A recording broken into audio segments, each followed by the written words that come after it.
ناظرین، Rolls Royce دنیا کی سب سے خوبصورت گاڑیاں بنانے والی کمپنی ہے۔ رولس رائس کو اگر گاڑیوں کی ملکہ کہا جائے تو یہ بالکل بھی غلط نہیں ہوگا، لیکن کیا آپ جانتے ہیں کہ رولس رائس کی ابتدا ایک ایسے بچے نے کی تھی جس کا پورا بچپن غریبی اور چائلڈ لیبر میں گزرا؟ ناظرین، رولس رائس دنیا کی سب سے لگژری گاڑیاں بنانے والی کمپنی ہے اور دنیا کے سب سے امیر ترین لوگ رولس رائس کو خریدنے کی خواب دیکھتے ہیں۔ ناظرین، آج کی اس ویڈیو میں ہم بات کرنے والے ہیں ایک ایسے ہی چھوٹے بچے کے بارے میں جو ایک غریب خاندان میں پیدا ہو کر ایک ورلڈ کلاس کمپنی بناتا ہے جس کا نام رکھا جاتا ہے رولس رائس۔ ناظرین، کہانی کی شروعات ہوتی ہے 1863 سے، جب انگلینڈ کے ایک گھر میں ایک بچہ جنم لیتا ہے جس کا نام رکھا جاتا ہے ہنری رائس۔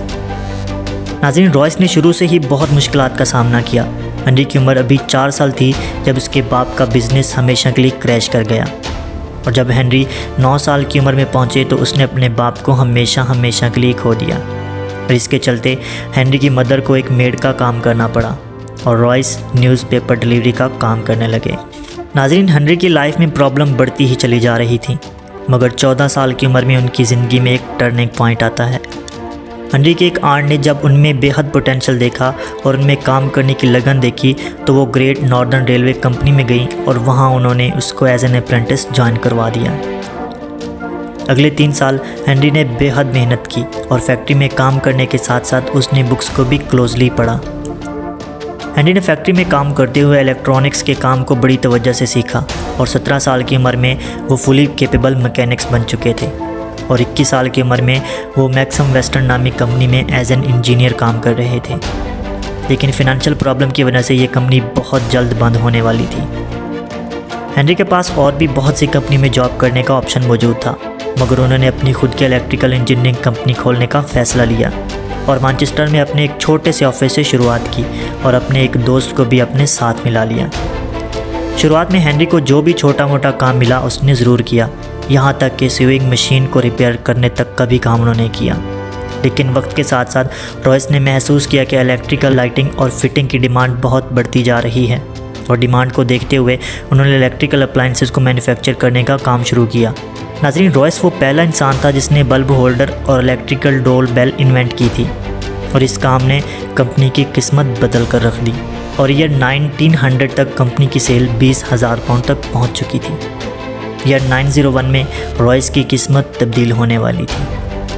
ناظرین، ایئر 901 میں برٹش اور جرمن کمپنیوں نے الیکٹرانک مارکیٹ میں قدم رکھا اور الیکٹریکل اپلائنسز کی قیمتیں ڈاؤن ہو گئیں اور رائس کا بزنس کریش کرنے لگا، جسے دیکھ کر رائس کی فزیکل اور مینٹل ہیلتھ کافی خراب ہونے لگی۔ ڈاکٹر سے کنسلٹ کرنے کے بعد ڈاکٹر نے انہیں صاف ستھرے ماحول میں رہنے کا مشورہ دیا اور سفر کرنے کے لیے ایک گاڑی خریدنے کی صلاح بھی دی۔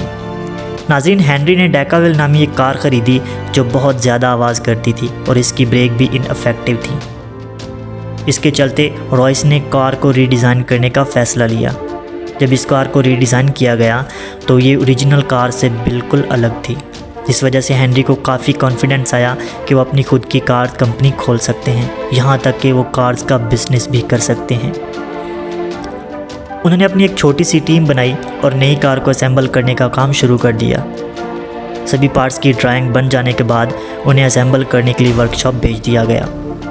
اس طرح رائس کی پہلی کار منظر عام پر آئی، جو کہ 2 سلنڈرز اور 10 ہارس پاورز کی تھی، جو ہر لحاظ سے بالکل پرفیکٹ تھی، اور اس کار کو سب سے پہلے 1904 میں روڈ ٹیسٹ کیا گیا اور اس نے اپنے پہلے ہی سفر میں 50 کلومیٹر کا سفر طے کیا، وہ بھی بنا کسی پرابلم کے۔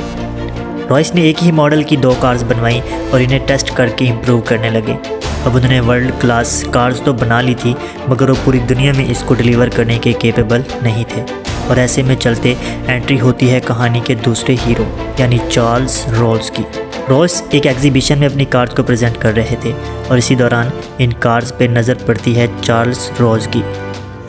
چارلز رولس انتہائی عمدہ گاڑیوں کا بزنس کرتے تھے اور ایک لگژری گاڑی میکر کو ڈھونڈ رہے تھے، اس لیے انہوں نے رائس سے ملاقات کی اور ان کار کو کلوزلی دیکھا اور ان کارز کو اکٹھا بیچنے کا ایگریمنٹ کیا، اور ان کارز کا نام ہونے والا تھا رولس رائس۔ 1906 میں رولس رائس کو آفیشلی اسٹیبلش کر دیا گیا اور 10، 15، 20 اور 30 ہارس پاورز کی موٹر کار سپلائی کرنے کا ڈیسیجن لیا گیا۔ 1906 کے آخر میں رولس رائس نے اپنی بے حد خوبصورت کار لانچ کی جس کی پاور 60 ہارس پاورز تھی، اور یہ 6 سلنڈرز پر مشتمل تھی۔ اس کا باڈی کلر سلور تھا اور یہ چلانے میں بے حد سموتھ تھی اور اس کا نام رکھا گیا سلور گھوسٹ۔ رائس نے کار کی مارکیٹنگ کرنے کا ایک بہترین پلان کیا اور سلور گھوسٹ کو بنا کسی وقفے کے دن رات 24,000 کلومیٹر تک چلایا گیا اور سلور گھوسٹ نے یہ سفر بنا کسی رکاوٹ کے طے بھی کر لیا اور سلور گھوسٹ کو best car in the world کا نام دیا گیا۔ ناظرین، مقبولیت کے اس درجے پر پہنچنے کے بعد یہ کار اس دور کے کنگ، کوئین اور انڈسٹری لیڈرز کی پہلی پسند بن چکی تھی۔ رولز رائس کی پارٹنرشپ بہت اچھی چل رہی تھی، تبھی کچھ بہت بھیانک حادثہ ہوا۔ ناظرین، 12 جولائی 1910 کو رائٹ فلائر نامی ایک جہاز اڑاتے ہوئے رولز پلین کریش میں اس دنیا سے چل بسے۔ اس حادثے نے رائس کو ایک گہرا صدمہ دیا اور 1911 میں اس کی طبیعت بے حد خراب ہو گئی۔ ڈاکٹر سے کنسلٹ کرنے پر ڈاکٹر نے انہیں مکمل بیڈ ریسٹ کا مشورہ دیا اور انہیں بتایا کہ انہیں باؤل کینسر ہے، جس کے بعد ان کا آپریشن ہوا اور ڈاکٹر نے کہا کہ وہ صرف اور صرف 3 مہینے تک زندہ رہ سکیں گے۔ اس حالت میں بھی رائس نے بیڈ پر سلور گھوسٹ کے ڈیزائن کو اور انجینئرنگ کو امپروو کرتے رہے اور اس کے بعد ایک میریکل ہوا اور دیکھتے ہی دیکھتے 3 مہینے گزر گئے اور رائس نے 100% ریکوری اچیو کر لی۔ واپس آنے پر اس نے سلور گھوسٹ میں بہت سی تبدیلیاں کی۔ گراؤنڈ فیکٹر بڑھایا گیا، سسپینشن کو امپروو کیا گیا اور شیسز کو بھی مضبوط کیا گیا۔ اس دوران رائس نے نوٹس کیا کہ کار کے بونٹ پہ ایک لوگو لگانے کا رواج چل پڑا ہے، جس کے چلتے رائس نے خود کا ایک لوگو ڈیزائن کروایا جو دیکھتے ہی دیکھتے پوری دنیا میں رولز رائس کی پہچان بن گیا۔ ناظرین، رولز رائس کی ان عمدہ گاڑیوں کی بدولت ان کی سیلز اور پروفٹ بہت زیادہ گرو کر چکا تھا۔ ایئر 1913 تک ان کی سیل 90,000 پاؤنڈ تک پہنچ چکی تھی اور اس دوران کچھ ایسا ہوا جس نے رولز رائس کو آلموسٹ برباد کر دیا اور وہ تھی ورلڈ وار 1۔ ناظرین، 1914 میں ورلڈ وار 1 کی شروعات ہوئی اور رولز رائس اس کے لیے بالکل بھی تیار نہیں تھی۔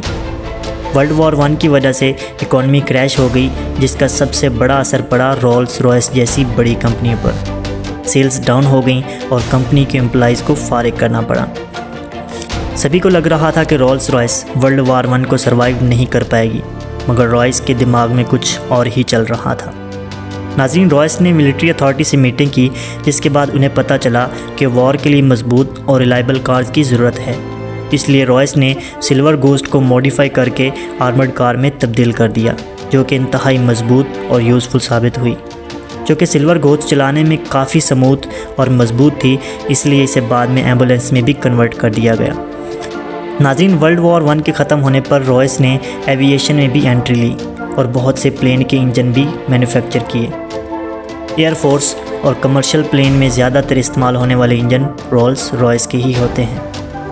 ناظرین، آج کے دور میں بھی رولز رائس کو لگژری گاڑیوں کا سمبل مانا جاتا ہے۔ رولز رائس کی شروعات کرنے والی کمپنی بہت زیادہ گرو کر چکی تھی۔ رولز رائس کی شروعات کرنے والے ہنری رائس 12 اپریل 1933 کو اس دنیا سے چل بسے۔ ناظرین، امید ہے آپ ایزی ورلڈ کی اس ویڈیو کو بھی بھرپور لائک اور شیئر کریں گے اور ہمارے چینل کو بھی ضرور سبسکرائب کریں گے۔ ملتے ہیں اپنی اگلی شاندار ویڈیو میں، تب تک دیجیے اجازت۔ اللہ حافظ۔